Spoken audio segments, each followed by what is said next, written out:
El mega incendio de Viña del Mar y Quilpué no deja de atormentar a los habitantes de la quinta región. Accedimos a imágenes, audios y documentos que revelan graves falencias en la gestión de emergencia por parte de las autoridades. Claro, porque los vecinos denuncian que hubo alertas que nunca llegaron y que pudieron terminar costando vidas. Aquí comienza reportajes de Tele 13 con el informe de Alfonso Concha y de Matías Sánchez.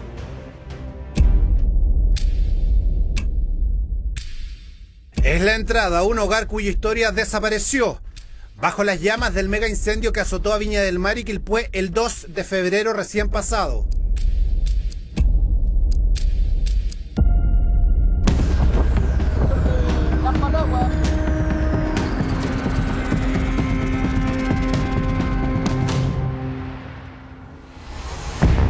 Hogares en los que murieron también 135 chilenos, que son mucho más que un frío número. Yo con mi abuela era amiga. Nosotros conversábamos todos los días después de 6:30. Nos echábamos broma, yo le contaba cosas, ella me contaba sus cosas, nos reíamos, éramos hija, era nieta y éramos amigas con mi abuela.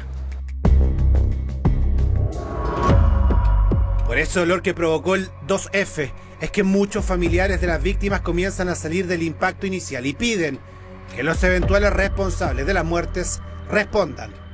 Porque si yo pude hablar con mi abuela a las 6:25, ¿cómo ellos no podrían haber mandado un mensaje a las 6:25? Accedimos a documentos, audios e imágenes inéditas de la tragedia. Revisamos la cronología de la crisis y existen evidencias que hablan de la descoordinación e incomunicación que existió entre las autoridades encargadas de controlar la emergencia. El mensaje le llegó tarde a la persona porque no nos llegó a nosotros la información que había que enviar al SAE. ¿Información de quién? De CONAF. ¿Y el Ministerio del Interior le ha dicho? ¿En ese grito también solicita ayuda al Ministerio del Interior? Sí, por medio de la delegación, claro. Pedimos ayuda por escrito. No nos respondieron. ¿Pudieron haberse evitado muertes en la emergencia del 2F? ¿Cuáles son las fallas y responsabilidades en el manejo del mega incendio? Se solicitan unidades, fuerza de tarea al lugar, que J2 envíe unidades a este sector. Cumpleaños, Amanda, que los cumpla feliz. Rosa Jaques tenía 88 años cuando falleció. Aun cuando tenía una avanzada edad, vivía plena y activamente. De hecho, atendía un pequeño restaurante en Miraflores Alto, en Viña del Mar.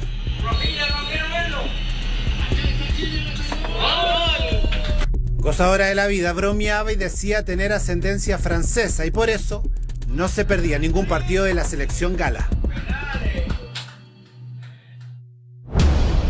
Su historia se apagó ese 2 de febrero. Las llamas llegaron a la casa de Rosa y su marido pasadas las 7 de la tarde. Ambos murieron dentro sin poder escapar. Tan solo 30 minutos después de hablar con su nieta y contarles que todo estaba bien. Y a casi 2 meses del incendio, Daniela, nieta de Rosa, se ha decidido a recorrer el camino que sea necesario para buscar a los responsables de la muerte de sus abuelos. Es que tiene todo absolutamente documentado. Asegura que sus abuelos no recibieron las alertas SAE, que nunca se enteraron del peligro real que corrían por el avance del fuego que terminó por envolverlos en minutos. Minutos que habrían sido vitales. Jamás. Pensé que el incendio iba a llegar acá. ¿Por la Nunca. tranquilidad que te traspasó tu abuela o porque...? La tranquilidad y porque el incendio estaba en Lago Peñuela y eso era lo que decían. Pero mi abuela no estaba nerviosa, ¿no? Hizo calor, caía en ceniza, regué. Eso era su tranquilidad y ya tenía acostado el tata como un día normal. Es que hasta que murieron ningún estamento del Estado estuvo ahí presente para alertarlos del riesgo, tampoco para auxiliarlos.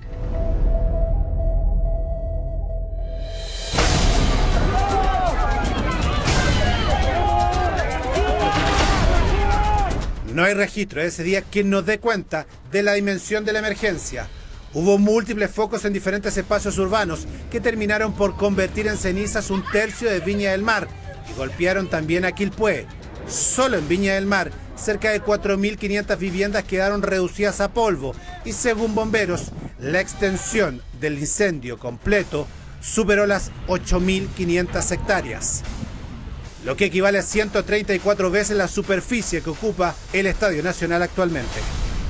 Yo creo que las autoridades tenían que haberse dado cuenta que esto era un incendio de proporciones, que este era un incendio complejo y muy complicado para trabajarlo por la cantidad el sector de Jardín Botánico complejo, siempre nos ha complicado.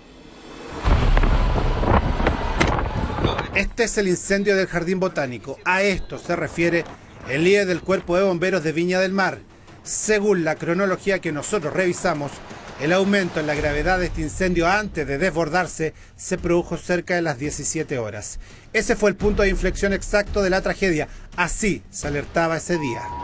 Atención, por incendio forestal se solicita evacuar los sectores de Villahermosa, Villa Dulce, Canal Beagle, El Olivar y Jardín Botánico en la comuna de Viña del Mar. Al revisar la cronología, ese incendio fue la unión de todos los males. Originalmente las llamas de ese incendio se dirigían a Quilpué. Así al menos lo consignó Bomberos en las comunicaciones radiales a las que tuvimos acceso exclusivo. ¿Aló? Buenas. Mire, se está prendiendo acá, en Quilpué. ¿En Quilpué? ¿En qué sector? Detrás del Cerro Peñuela. Se hizo un poco más o menos, recién se está prendiendo. ¿Detrás de dónde? Detrás del ¿cómo se llama? Del Cerro Peñuela. Detrás del Cerro Peñuela. Al lado de la carretera de Quilpué. Ya, lo vamos a informar. Gracias. Gracias. Pero en segundos cambió la dirección del viento. El fuego se dio media vuelta para entrar de lleno en las quebradas de Viña del Mar y terminó por hacer desaparecer el Jardín Botánico. Ahí, en ese momento, se debería haber proyectado un peor escenario, advierten diversas fuentes a reportajes Tele 13, sobre todo cuando el incendio superó las rutas. ¿Pero Viña? Mi niñita, mire, estoy mirando el incendio que está hacia el lado del lago Peñuela, pero estoy a la altura del puente de las Cucharas, en el cerro, en el mismo cerro, hacia el lado del Peñuela, agarró, está prendiendo. Sí, por el lado de la conocimiento, ya lo informamos. Gracias. Ya pasó para este lado. Ya, gracias. Pero si el incendio del Jardín Botánico es un hito relevante para la emergencia, hubo alertas previas de lo que se venía, el descontrol del fuego. Habla de 5 horas en donde se podría haber tomado decisión. ¿No se tomaron las decisiones suficientes en esas 5 horas? No recibimos comunicaciones más allá de mecanismos informales que recibe el director de riesgo, de un WhatsApp de una persona diciendo que iba a haber una alerta roja, que eso no significa que haya incendio en Viña del Mar, y nosotros tomamos las medidas precaviendo, como vivimos el 2022, y dispusimos en toda la interfaz a los equipos de gestión de riesgo y desastre. ¿Y a quién le correspondía entregarles información? Según normativa, los organismos técnicos que establece la ley. Los organismos técnicos que establecen. Acá hay uno que es importante, que es CONAF. ¿Le entregó esa información a usted, CONAF, por ejemplo, para tomar una decisión informada en estas 5 horas las que hablamos? Los organismos técnicos tienen que definir eso, que son... pero usted lo sabe por grandeza. ¿Le llegó o no le llegó? A nosotros no nos llegó esa información. En retrospectiva, a las 12:35, el enorme incendio de las Tablas ya proyectaba una emergencia de proporciones. Luego, de hecho, se le sumó Peñuelas, Melosillas y la ruta 68 se cortó. Había urgencia, había una inevitable sensación de que el incendio se podría escapar de las manos. Sin embargo, esto decía la delegada subrogante cerca de las 3 de la tarde. Es importante señalar que no hay afectación de casas hasta este minuto. Un mensaje de cierta tranquilidad que contrasta con la decisión que tomó el Cuerpo de Bomberos solo 9 minutos después de ese mensaje. X1 de clave 22, Troncal Sur.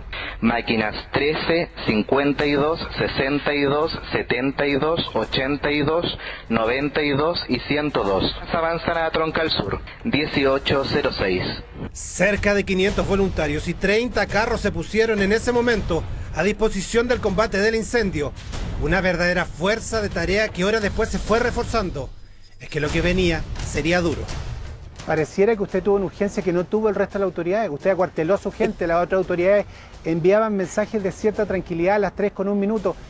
¿Por qué, comandante? ¿Por qué? Yo creo que son mal asesorados. Yo entiendo la presidenta, la delegada presidencial, el delegado. No tienen a lo mejor conocimiento de esto, pero ellos tienen asesores. ¿Por qué no los asesoran? No sé, pues, ¿son los asesores o no hay gente que los asesore bien? Yo acuartelé en prevención. Tras ello vendría lo peor. En la segunda entrega de Reportajes Tele 13, la respuesta de por qué hubo demora en los mensajes SAE. Que es el organismo técnico que tenía que enviar la información. Y por lo tanto la responsabilidad en el caso específico de Daniela de que haya llegado tarde, para ustedes CONAF. Sí, así es. Accedimos a minutas inéditas de Senapred que denuncian ausencias preocupantes de equipos de CONAF en medio de la emergencia. ¿Y Ministerio del Interior le ha dicho? ¿En ese grito también solicita ayuda al Ministerio del Interior? Sí, por medio de la delegación, claro. Sí. ¿Y qué le han pedimos dicho? ayuda por ¿Qué escrito. le han respondido? No nos respondieron. La alcaldesa de Viña del Mar apunta al Ministerio del Interior de su propio gobierno. Y mostraremos también las imposibilidades que tuvo Bomberos para poder aportar en la crisis. Todo en frente de los familiares de las víctimas fatales que ya anuncian querellas por cuasi delito de múltiples homicidios.